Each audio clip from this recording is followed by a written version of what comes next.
নবী মুহাম্মদুর রাসূলুল্লাহকে আল্লাহ সুবহানাহু ওয়া তাআলা এই যে আমরা বলি জাহান্নামে এই আযাব আছে, সেই আযাব আছে, শাস্তি আছে, সুদ খাইলে এই গুনাহ, ঘুষ খাইলে এই গুনাহ, জিনা করলে এই গুনাহ, ব্যভিচার করলে এই গুনাহ, চুগলখড়ি করলে এই গুনাহ, গীবত করলে এই গুনাহ, রাজধানী করলে এই গুনাহ, সাদাবাজি করলে এই গুনাহ, দুর্নীতি করলে এই গুনাহ।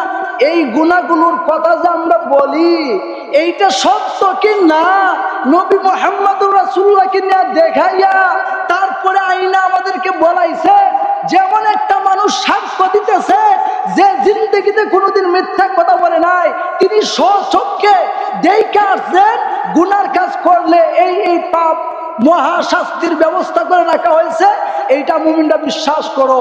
এবং বলা হয়েছে ইবাদত করলে, আল্লাহর হুকুম মানলে, নামাজ পড়লে, রোজা রাখলে, হজ করলে, যাকাত করলে, পর্দা করলে, হালাল খাইলে, আল্লাহর হুকুম মানলে জান্নাত আছে। জান্নাতের ভিতরে আল্লাহ পাক মুমিনদের জন্য নাজ নিয়ামত রাখছেন। ওই আমাদের রাসূলকে দেখাইছেন, এরপরে রাসূল দেখা আইসা সচক্ষে আমাদেরকে বর্ণনা কইরা দিছেন। তাইলে আমরা দেখা বিশ্বাস করছি, অন্ধ ভক্তের মতো বিশ্বাস করি নাই। এজন্য রাসূলের মেরাজকে বিশ্বাস করা, মেরাজকে বিশ্বাস করা এটি ঈমানের অংশ, আকীদা, যে আল্লাহ রাসূলের মেরাজ হয়েছিল। নবীজি সাল্লাল্লাহু আলাইহি ওয়াসাল্লাম তার ঊর্ধ্ব ভ্রমণ হয়েছিল বুরাকের মাধ্যমে। বুরাকের মাধ্যমে প্রথমে মক্কা মুকাররমা থেকে মসজিদে হারাম বায়তুল্লাহ থেকে আল আকসায় গেছেন। মসজিদুল আকসা ফিলিস্তিনের যে মসজিদটা, এটা মুসলমানদের প্রথম কিবলা। ওইখান থেকে সাত আসমানের উপর জান্নাত জাহান্নাম পরিভ্রমণ করে আল্লাহ পাকের দিদার হাসিল করে আবার দুনিয়াতে ফিরত আসছেন। যেই রাত্রিতে আসছেন, ওই রাত্রিতে ফজরের নামাজের পর নবীজি সাল্লাল্লাহু আলাইহি ওয়াসাল্লাম মসজিদুল হারামে সাহাবায়ে কেরামের সামনে মেরাজের ঘটনা বর্ণনা করতেছিলেন যে আমার সাহাবীরা, আজকের রাত্রিতে আমি মেরাজ করে আসছি, ঊর্ধ্ব ভ্রমণ করে আসছি, আসমানে আমার সফর হয়েছিল, সাত আসমানের উপর পরিভ্রমণ হয়েছে, আল্লাহ পাকের দিদার হাসিল হয়েছে, জান্নাত দেখে আসছি, জাহান্নাম দেখে আসছি। এরকম ভাবে মেরাজের বর্ণনা দিচ্ছিলেন। তো যখন বর্ণনা দিচ্ছিলেন, ওই দিন হযরতে আবু বকর এই মজলিসে ছিলেন না। যখন সাহাবীরা এই ঘটনাগুলো শুনলো, আশপাশের কাফের মুশরিক এদেরকে এটা শুনাইলো, তো কাফের মুশরিকরা এইগুলা শুনিয়া হাসি ঠাট্টা তামাশা শুরু করে দিল যে দেখো, পাগলামিরও তো একটা লিমিট আছে। মুহাম্মদ আজকে রাত্রিতে কিছু অংশের ভিতরে, কিছু সময়ের ভিতরে মসজিদ হারাম থেকে বায়তুল মুকাদ্দাস, ওইখান থেকে জান্নাত জাহান্নাম সহ আল্লাহ পাকের দিদার হাসিল করে আসছে। এই অল্প সময়ে এটা কোনোদিন সম্ভব? যেখানে মক্কা থেকে বায়তুল মুকাদ্দাস যাওয়ার রাস্তা ওই হাইটা গেলে তৎকালীন সময় 1 মাস 2 মাস 3 মাস লাগছে। তারা হাসি ঠাট্টা শুরু করলো, মাতামাতি সুরগুল শুরু করলো রাসূলকে নিয়ে। হযরত আবু বকর যেহেতু মজলিসে ছিলেন না, তারা ভাবলো যাই, যারা সামনে আসিল ওরা তো অন্ধভক্ত, এরা বিশ্বাস করবই। আবু বকর তো সামনে নাই, ওনার যে এই ঘটনা সম্পর্কে জিজ্ঞাসা করি। তারা দল বাইদ্যা হযরতে আবু বকরের বাড়িতে গেল, যায়া বলল, আবু বকর শুনছ, তোমার যে বন্ধু মুহাম্মদ বলতেছে আজকে রাত্রিতে কিছু অংশের ভিতরে জান্নাত জাহান্নাম সহ ঊর্ধ্ব ভ্রমণ করে ইসরা মেরাজ হাসিল করে সে আবার চলে আসছে। হযরতে আবু বকর ঘটনা শুনলেন তাদের মুখে, শুইনা জিজ্ঞাসা করলেন, তোমরা কি সাক্ষ্য দিচ্ছ এটা মুহাম্মদ বলেছেন? তারা বলল যে হ্যাঁ, অবশ্যই মুহাম্মদ এরকম বলেছেন। হযরতে আবু বকর বললেন যে মুহাম্মদ যদি এইরকমটা বলে থাকেন, তাহলে তোমরা শুনে রাখো, আমি নির্দ্বিধায় সজ্ঞানে স্বেচ্ছায় বিশ্বাস করলাম, মেনে নিলাম যে এইটা মুহাম্মদের দ্বারা সম্ভব এবং এটা সত্য। বলেন সুবহানাল্লাহ। রাসূলের জবান থেকে সরাসরি শুনছেন না, তারার কাছ থেকে শূন্য ওই উত্তর দিয়া দিছে, সত্যায়ন করেছেন, স্বীকার করছেন যে এটা সত্য। ওরা জিজ্ঞেস করলো, আপনিও অন্ধভক্ত, এরকম ভাবে তোমরা মুহাম্মদরে মানো? হযরত আবু বকর জবাব দিলেন, বেটারা তোরা জানোস না, এই মানুষটা তো অপরিচিত কোনো মানুষ নয়, আমাদেরই ছেলে সন্তান, ভাই ভাতিজা, আমাদের ঘরে, আমাদের পাড়া মহল্লাতে আমাদের সাথেই বড় হয়েছে। এই মানুষটাকে তোমরা লুবে ফেলানোর জন্য অফার করেছো যে হে মুহাম্মদ, তুমি যদি সুন্দরী নারী চাও, নারী দিয়া দিব, দেশের রাজা হইতে চাও, বানায় দিব, প্রধানমন্ত্রী হইতে চাও, বানায় দিব, যদি চাও মক্কার সবচেয়ে বড় লিডার হইতে, তাও দিয়া দিব, সোনা দানা গহনা টাকা পয়সা মনি মুক্তা যা চাও তোমার পায়ের কাছে আমরা কুরবান করব, আমগর বাপ দাদাগর বিরুদ্ধে কোনো কথা বললেন না। এইরকম অফার পাওয়ার পরেও যিনি প্রত্যাখ্যান করেছেন, লাঠি দিয়ে ছুঁড়ে ফেলেছেন, যে মানুষটা আমাদের সমাজে বসবাস করেছে, জিন্দেগিতে কোনোদিন যাকে একটা মিথ্যা কথা বলার অবকাশ পর্যন্ত আমরা পাই নাই। মিথ্যা বলবেন তো দূরের কথা, মিথ্যা বলেছেন সন্দেহ পর্যন্ত আমরা করতে পারি নাই। যাকে তোমরা খুশি হইয়া আল আমিন, বিশ্বস্ত, সাদিক, সত্যবাদী বইলা উপাধি দিছ, যে মানুষটার জিন্দগির 40টা বছর আমাদের সামনে কাটাইলো নিষ্কলঙ্ক ভাবে, যার চরিত্রের মধ্যে কোনো দোষ নাই, ত্রুটি নাই, বিচ্যুতি নাই, এমন একটা মানুষ যখন সত্য কথা বলবে, কোন একটা সংবাদ দিবে, এটা অবিশ্বাস করার কি আছে? এইরকম যখন উত্তর দিলে, এরা আবু বকর রাদিয়াল্লাহু তাআলা আনহুর কাছে তেমন সুযোগ পাইল না, হাসি ঠাট্টা করার তেমন সুযোগ পাইল না। আবার গেছে হুজুরের কাছে, নবীজি সাল্লাল্লাহু আলাইহি ওয়াসাল্লামের কাছে যেয়ে বলল, আচ্ছা আপনি যে মেরাজ করে আসছেন, মেরাজ কি করছেন না করছেন এটা পরের কথা, আপনি যে মসজিদুল হারাম থেকে বায়তুল মুকাদ্দাস গেছেন, এটা কেমনে সম্ভব? আচ্ছা বায়তুল মুকাদ্দাস যে গেছেন প্রমাণ কি বলেন তো? বায়তুল মুকাদ্দাসের সিঁড়ি কয়টা, জানালা কয়টা, পিলার কয়টা, খুঁটি কয়টা? এরকম ভাবে তারা প্রশ্ন করলো। তাদের ধারণা যদি মুহাম্মদ বলে, আচ্ছা একটা মানুষ যদি কোনো জায়গায় যায়, মনে করেন যে আপনি গেছেন হবিগঞ্জ, একটা মসজিদে নামাজ পড়ছেন, আপনি কি দেখছেন মসজিদে ফ্যান কয়টা, জানালা কয়টা, পিলার কয়টা, সিঁড়ি কয়টা? এটা দেখার কোনো বিষয়? তাদের উদ্দেশ্য হইল, যদি মুহাম্মদ উত্তর দিতে না পারে তাইলে আমরা বলবো যে তোমার সব কথা মিথ্যা। নবীজি সাল্লাল্লাহু আলাইহি ওয়াসাল্লাম পেরেশান হয়ে গেলেন, হায় হায় এখন কি করি? ধ্যান করতেছেন, আল্লাহ সুবহানাহু ওয়া তাআলা সাকিনা নাযিল করে বলতেছেন, বন্ধু সবর করেন।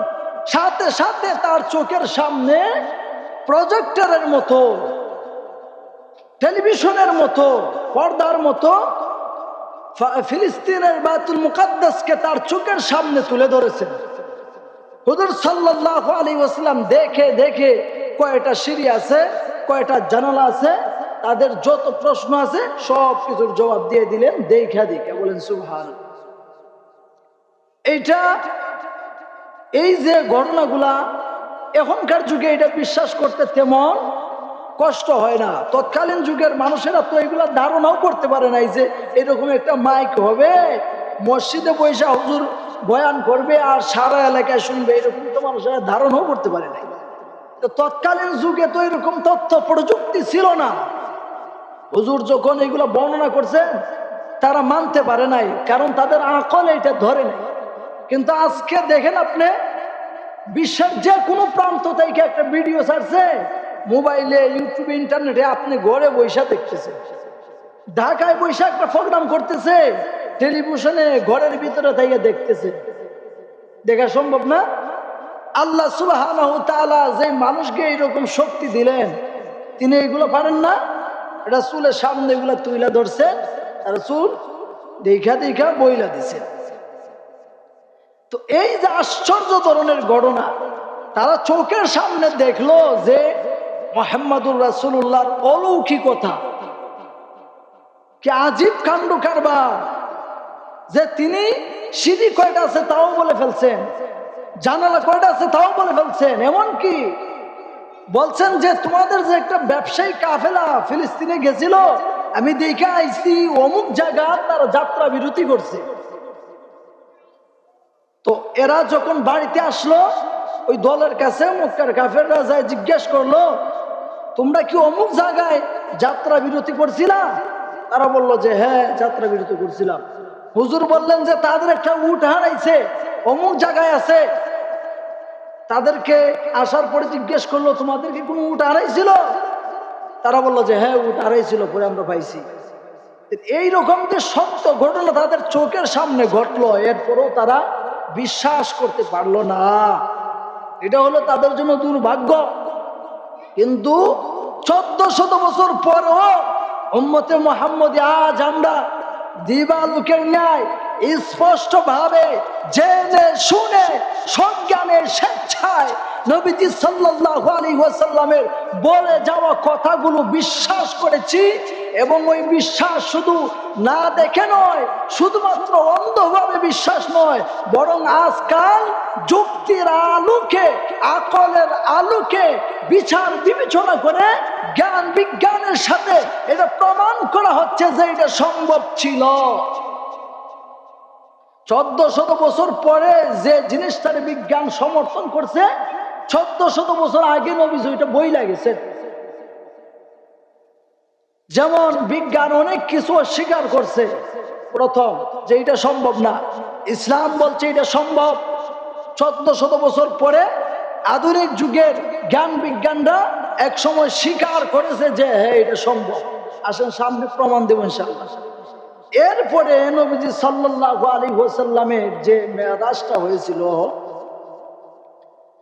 এশার নামাজের পরে নবীজি সাল্লাল্লাহু আলাইহি ওয়াসাল্লাম তার আপন ফুফাতো বোন উম্মে হানির ঘরের মধ্যে ছিলেন, হযরত আবু তালিবের কন্যা। উম্মে হানির ঘরে ছিলেন। দুইজন ফেরেশতা আয়েশা হুজুরকে হাতিমে কাবায় নিয়ে গেছে। মক্কার যে বাইতুল্লাহ যে ঘরটা আছে, উত্তর পার্শ্বে হইল গিয়া একটা জায়গা আছে হিজর ইসমাইল, যেখানে হযরত ইসমাইল আলাইহিস সালাম বসবাস করছেন। এই জায়গাটাকে হাতিমে কাবা বলা হয়, কাবার অংশ। ইব্রাহিম আলাইহিস সালাম যখন কাবা বানাইছিলেন, অর্থের অভাবের কারণে পুরাটারে বড় কইরা কাবা বানাইতে পারেন নাই। ওই হাতিমে কাবা যেটা, এটাও কাবার অংশ। হাতিমে কাবার অনেক ফজিলত আছে। কাবা ঘরের ভিতরে নামাজ পড়লে যেই সওয়াব, হাতিমে কাবায় নামাজ পড়লে কি সওয়াব। কাবা ঘরের ভিতরে ঢুইকা যদি দোয়া করে যেমন কবুল হয়, হাতিমে কাবায় দোয়া করলেও দোয়া কবুল হয়। এজন্য এখানে গেলে বিশেষ করে নফল নামাজ, তাহাজ্জুদ এগুলা মানুষের পড়ে। এই যে হাতিমে কাবা, এইখানে ফেরেশতা দুইজন আয়েশা হুজুরকে নিয়ে গেছে। এর পাশেই জমজম কূপ, ঠিক আছে? জমজম কূপের কিনারে নিছেন, নিয়া হুজুর সাল্লাল্লাহু আলাইহি ওয়াসাল্লামকে ওইখানে শোয়া সিনা সাক করছেন। সিনা সাক হইল বুক ফাইদা, কল্ব, মন, আত্মা, রূহ এগুলার মধ্যে গুনাহ করার যে একটা শক্তি আছে, এইটাকে জমজমের পানি দ্বারা ধৌত কইরা, পরিষ্কার কইরা, আবার সুন্দর কইরা ধইয়া ঢুকাইয়া দিছে। যার কারণে নবীজি সাল্লাল্লাহু আলাইহি ওয়াসাল্লামের দ্বারা জিন্দেগিতে কোনোদিন কোনো পাপ কাজ হয় নাই। রসুলকে পবিত্র করার জন্য, পবিত্র রাখার জন্য, যাতে তার দ্বারা কোনো গুনাহ না হয়, তিনি যাতে মাসুম থাকেন, তার চরিত্র, ক্যারেক্টার, জীবন আদর্শ যাতে নিষ্কলঙ্ক থাকে, দাগহীন থাকে, দাগ মুক্ত থাকে, সেই কারণে আল্লাহ পাক তাকে 3 বার সিনা সাক করাইছিলেন। সিনা সাক মানে হলো বক্ষ বিদারণ, বুক ছিদ্র করিয়া ভিতর থেকে কল্পটাকে বের করে জমজমের পানি দ্বারা ধৌত কইরা আবার ঢুকাই দেওয়া, অপারেশনের মতো। একবার হয়েছিল বাল্যকালে এই যৌবনে পদার্পণ করার আগে যখন তিনি ওই হালেমাতু সাদিয়ার বাড়িতে ছিলেন, একদিন ঘটনা শুনেছিলাম যে জঙ্গলে গেছেন বকরি ছড়ানোর জন্য, আর দুইজন ফেরেশতা আইসা গাছের নিচে শোয়াইয়া তারপরে তার বক্ষ বিধারণ কইরা চলে গেছিলেন। ওই সময় একবার হয়েছিল, আর একবার যখন তিনি বালেগ হয়েছিলেন, কারণ উপযুক্ত বয়সে ছেলেরা খুব বেশি দুষ্টামি করে, উপযুক্ত বয়সে মেয়েরা খুব বেশি দুষ্টামি করে, প্রেম প্রীতি, এরপরে গুনাহ, এরপরে এগুলার প্রতি খুব বেশি একটা আকর্ষণ থাকে। এই যৌবনের বয়সে রাসূলকে আবার সিনাসক করা হয়েছিল, যাতে যৌবনের বয়সও হুজুর কোনো গুনাহ না করে। আরেকবার মেরাজের সময় এই তিনবার রাসূলকে সিনাসাক করা হয়েছিল তাকে পবিত্র রাখার জন্য, পরিচ্ছন্ন রাখার জন্য, গুনার ময়লা আবর্জনা থেকে পরিষ্কার পরিচ্ছন্ন পবিত্র রাখার জন্য আল্লাহ পাক সিনাসাক করেছিলেন। এই যে সিনাসাক, বিজ্ঞান এটাকে অস্বীকার করছিল। বিজ্ঞান বলছিল যে না, একটা মানুষকে দ্বিখণ্ডিত করে অথবা বুক ফেরে পেটের অনেক কিছু বের করে তারপরে আবার তাকে জোড়া লাগাবে, এটা তো কোনোদিন সম্ভব না। কিন্তু আজ মানুষকে অপারেশন করতে করতে পেট ফাইরা বড় বাইরে হয়ে যায়, এরপরও এটারে জোড়া লাগায়, কিডনি একটা ফালায় দেয়, এরপরও এটার অপারেশন কইরা মডিফাই কইরা জোড়া লাগায়, 3টা 4টা অপারেশন হয়, এরপরও মানুষ বাঁচে। সম্ভব হয় না? আজকালকার যুগের বিজ্ঞান এটাকে স্বীকার করে। 1400 বছর আগে রাসূল বলে গেছে, আমরা এটা বিশ্বাস করছি। এক সময় বিজ্ঞান অস্বীকার করছিল, আজ তারা স্বীকার করতেছে। সুতরাং আমরা বলি ইসলাম সত্যের ধর্ম, আল্লাহ এবং তার রাসূল যা বলেছেন সত্য, মহা সত্য, পরম সত্যকে আমরা বিশ্বাস করেছি। আমরা অন্ধভক্ত নয়, না জেনে না বুঝে আন্তাজি কোনো বিষয় বিশ্বাস করে না মুমিন। এগুলো সত্য। তোমাদের বুঝতে অসুবিধা হয়, কারণ তোমাদের কাছে ইলমের নূর নাই, কোরআন হাদিসের ইলমে ওয়াহির আলো নাই, যার কারণে তোমরা বুঝো ঠিক। যখন অনেক প্রচেষ্টা করে একটা প্রান্তে যে পৌঁছতে পারো তখন তোমার বুঝে আসে। কিন্তু আহকামুল হাকিমিন রব্বুল আলামিন তোমার জ্ঞান মেধা শক্তিকে সৃষ্টি করেছেন, তিনি তুমি না বুঝতে পারো কিন্তু এর আগে তিনি বইলা দিছেন বুঝবা, হয়তো দুনিয়াতে নয়তো পরকালে। দুনিয়াতে থাকতে যদি বিশ্বাস করো, মানো, বুঝো, এটা তোমার জন্য কামিয়াবির রাস্তা খুলে যাবে। আর না হয় পরকালে বলবা হায় আফসোস, এখন যদি মাটি হয়ে যাইতাম, এখন যদি আমার মৃত্যু হয়ে যাইতো, যদি আমি পশু পাখি হয়ে যাইতাম, কিন্তু তখন আর এরকম আফসোস করলে কাজ হবে না। যাই হোক, বলছিলাম যে নবীজি সাল্লাল্লাহু আলাইহি ওয়াসাল্লামকে সিনা সাফ করে ওইখান থেকে বুড়াকে আরোহণ করাইয়া, বুড়া একটা প্রাণীর সুরতে, তার নির্দিষ্ট কোনো ব্যাখ্যা হাদিস কোরআনে পাওয়া যায় না, কারণ এটা জান্নাতি একটা বাহন যাকে বলা হয়। বারকুন থেকে বুরাক এসেছে, যার অর্থ হলো বিদ্যুৎ। অর্থাৎ এই শব্দ দ্বারা বোঝানো হয়েছে আকস্মিক, খুব দ্রুত বেগী একটা বাহন রাসূলের জন্য আনা হয়েছিল। ব্যাগটা কেমন? বলে চৌকের দৃষ্টি যেখানে পড়ে সেইখানে তার কদম পড়ে। উদাহরণ দিলে বুঝতে সহজ হয়ে যাবে। রকেটের দ্রুত বেগ বেশি না মানুষের দৃষ্টির দ্রুত বেগ বেশি? বিমান, উড়োজাহাজ, গাড়ি, এগুলার বেগ যে দ্রুত গতিতে যায়, দেখেন না যে একটা পোলা যখন কাটিং কইরা মোটরসাইকেল চালায় যায়, পিছন দিকে তাকায় থেকে আর বলে বাপ রে বাপ, ছাড়ছে রে বাপের বেটায়, মনে করে যে এটা খুব স্পিডে যাইতেছে। এই স্পিডের গতিটা বেশি না আপনার আমার চোখের গতি বেশি? এইখান থেকে জমিন থেকে প্রথম আসমানের দূরত্ব 500 বছরের রাস্তা। কত বছরে? 500 বছরের রাস্তা জমিন থেকে প্রথম আসমানের দূরত্ব। দেখতে কয় সেকেন্ড লাগে? কয় সেকেন্ড? 1 সেকেন্ডও লাগে না। 1 সেকেন্ডও লাগে না। চাইছেন, আসমান দেখছেন, 1 সেকেন্ডও লাগে না। কিন্তু আসমানে যাইতে হইলে কত বছর লাগে? একবারে পৃথিবীর সবচাইতে দ্রুত গতি সম্পন্ন রকেট দিয়েও যদি যায় কয়েক বছর লাগে প্রথম আসমানে যাইতে।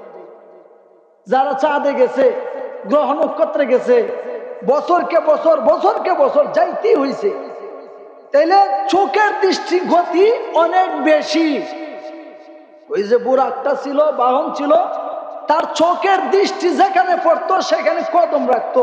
তার মানে এটা বলা যায় যে অন্তত এক কদমে দুনিয়া পার হয়ে যেত। এত দ্রুত গতি সম্পন্ন বুরাক দিয়া রাসূলের সফর হয়েছিল। তাহলে এইরকম দ্রুত গতি সম্পন্ন বুরাক দিয়া মক্কা থেকে ফিলিস্তিনে বায়তুল মুকাদ্দাস, ওইখান থেকে আসমানে যাইতে, পরিভ্রমণ করিতে কয়েক দিনের দরকার নাকি? হ্যাঁ, এটা অল্প সময়ে হয়েছিল। এটা বুঝা একবারে সহজ, যুক্তির আলোকেও এটা সম্ভব বিশ্বাসীদের জন্য। আর যদি অবিশ্বাস করতে যায়, সন্দেহ করতে চায়, সংশয়বাদী হয়, তাহলে অনেক কিছুই দুষ্কুদার আছে, কিন্তু এটা সম্ভব। যাই হোক, সময় কম, সংক্ষেপে শেষ করুন লাগবো। ফিলিস্তিনে কেন প্রথম রাসূলকে নেওয়া হয়েছিল? ফিলিস্তিনে এই জন্য নেওয়া হয়েছিল যে এটা মুসলমানদের প্রথম কেবলা। জেরুজালেমে, ফিলিস্তিন যেটা বর্তমানে স্বৈরাচার জালেম ইহুদিদের দখলে আছে, এবং তারা এটাকে দখল করার জন্য এখান থেকে মুসলমানদেরকে তাড়াইয়া দেওয়ার জন্য যুগ যুগ ধরে তারা মুসলমানদের সাথে লড়াই করতেছে, নির্যাতন করতেছে, অত্যাচার করতেছে। আলহামদুলিল্লাহ এটা আছে মুসলমানদের এবং থাকবে কিয়ামত পর্যন্ত। তো এই জেরুজালেম, ফিলিস্তিনের এই মসজিদ বায়তুল মুকাদ্দাস মুসলমানদের প্রথম কিবলা ছিল। নবীজি সাল্লাল্লাহু আলাইহি ওয়াসাল্লামের একটা বৈশিষ্ট্য, লকব, উপাধি হইল সাইয়্যিদুল মুরসালিন, ইমামুল মুরসালিন, সাইয়্যিদুল আম্বিয়া।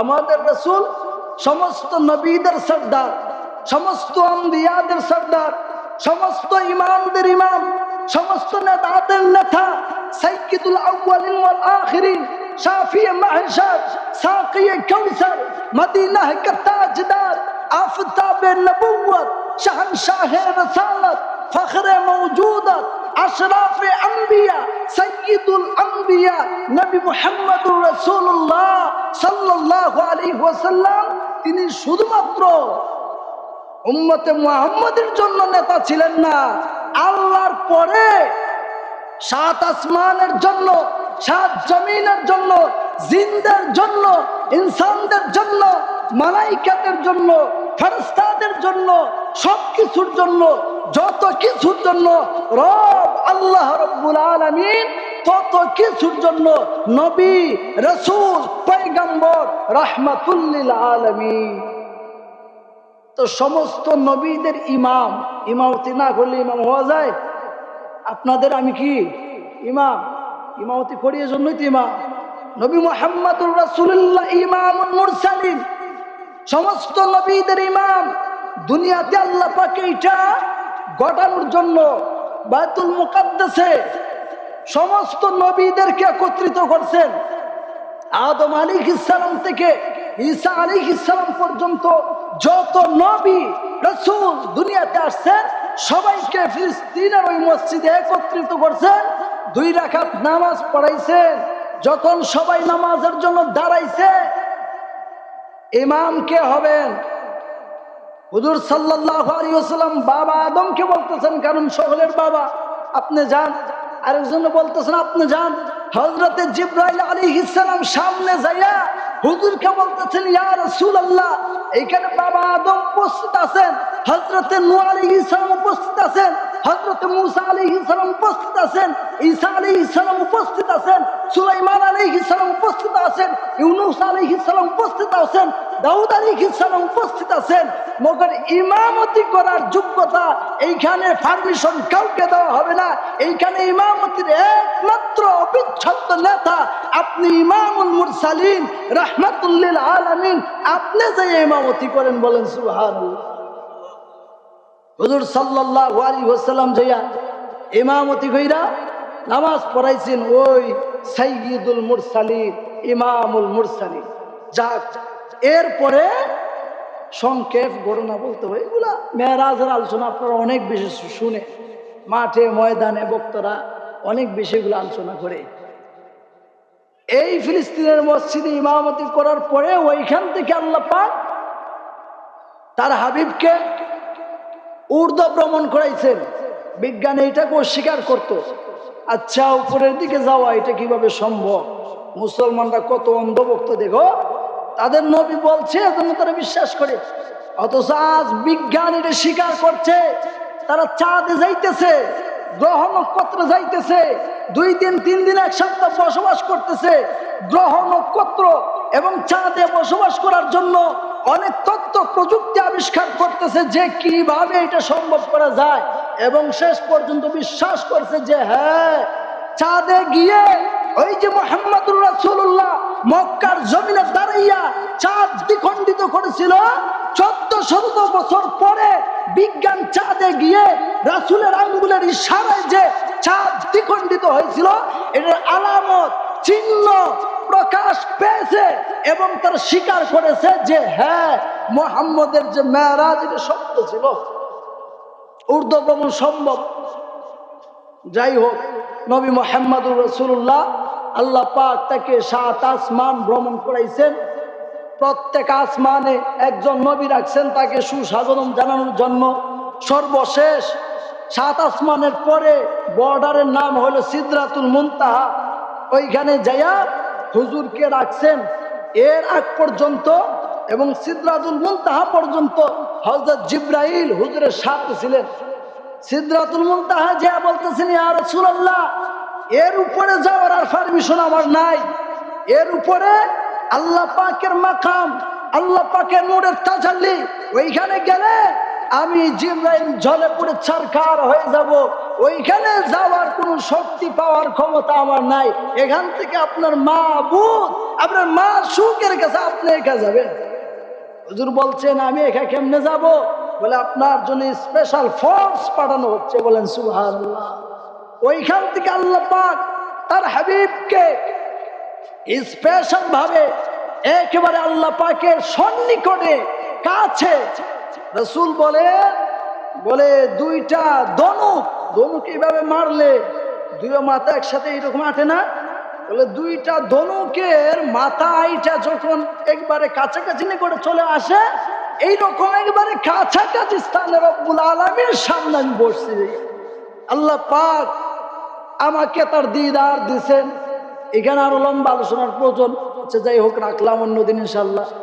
এরপরে আল্লাহ পাক তাকে জান্নাত ভ্রমণ করাইছেন, জাহান্নাম দেখাইছেন, আখিরাতের ওই সমস্ত মুমিনদের জন্য যে নিয়ামত রাখা হয়েছে এগুলো দেখাইছে। এইটার কারণ কি? কারণ হইল এই যে মুমিন কাকে বলে? যে আল্লাহ বিশ্বাস করে, আল্লাহ রাসূলকে বিশ্বাস করে, জান্নাত জাহান্নাম বিশ্বাস করে, পরকাল বিশ্বাস করে, আখিরাত বিশ্বাস করে, আল্লাহ আছেন এটা সত্য বিশ্বাস করে, আল্লাহকে ভয় করে না দেখে, এই যে মুমিন, তার যাতে মন একটা প্রশান্তি থাকে যে আসলে এগুলো সত্য কিনা। কোনো সময় হইতে পারে না যে মরণের পর আবার কিভাবে জীবিত হব, এরকম একটা প্রশান্তি দেওয়ার জন্য বান্দাকে আল্লাহ পাক হযরত আদম আলাইহিস সালামকে প্রথমে জান্নাতে রাখছেন। যে আপনি সকলের বাপ যদি সন্তানকে কোনো বিষয়ে বলে যে অমুক জায়গায় এইরকম জিনিস দেখে আসছি, সন্তান এটা বিশ্বাস করবে না? বাবা আদম জান্নাতে থাকছেন, জান্নাতের নাজ নিয়ামত দেখছেন, বুক করছেন, তারপরে দুনিয়াতে আইসা তার সন্তানদেরকে বলছেন এইটা তোমাদের আসল বাড়ি নয়, তোমাদের আসল বাড়ি জান্নাত। জান্নাতে এরকম নাজ নিয়ামত আছে, ওইখানে তোমাদের রাজত্ব হবে, আরামদায়ক জিন্দেগি হবে, ওইখানে তোমাদের সুন্দর জীবনের জন্য দুনিয়াতে তোমরা পরিশ্রম করো, আল্লাহ পাকের ইবাদত করো। বাবা যখন সন্তানকে বলছে, তাইলে এটা না দেখে আমরা বিশ্বাস করছি না দেখা হয়ে গেছে? হ্যাঁ, বাবা দেখছেন, তার মানে আমরাও দেখছি।